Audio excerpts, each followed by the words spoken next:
All right, next up is our E of A shift, basically. You're going to see there's a big pattern over here, which I show over here, basically.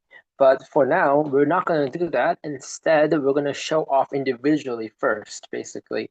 Basically, what I do is get this and move everything to the imaginary world. This secret makes everything easy. Imaginary is a lot of times easier dealing with real numbers. And they call it imaginary, they should be called phase numbers, in my opinion. But with this numbers over here, just you can treat them like any other number and just integrate it with the reversed power rule. And then you realize this limit goes to zero, limit goes to zero because at s over infinity, because we are dealing with a function that's s over here. So as s goes to infinity, you'll overpower a plus bi no matter where it is.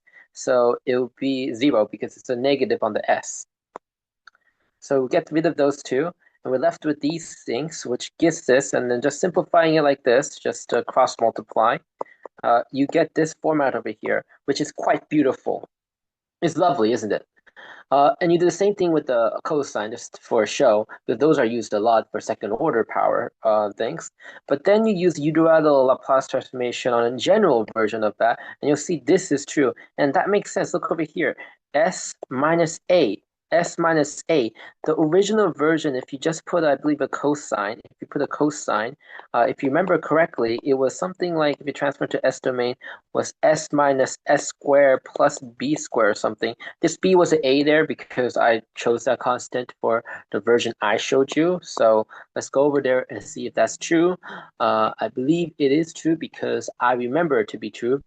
Ah, here it is. Yes, that is true. All of it, it was just, this was cosine. Oh, this is sine, sorry. Cosine over here, sorry. Cosine over here. So cosine over here is definitely true, which is minus A, and I change this to B for the other one. So clearly that must be true. I'm just showing two cases to make sure you believe me.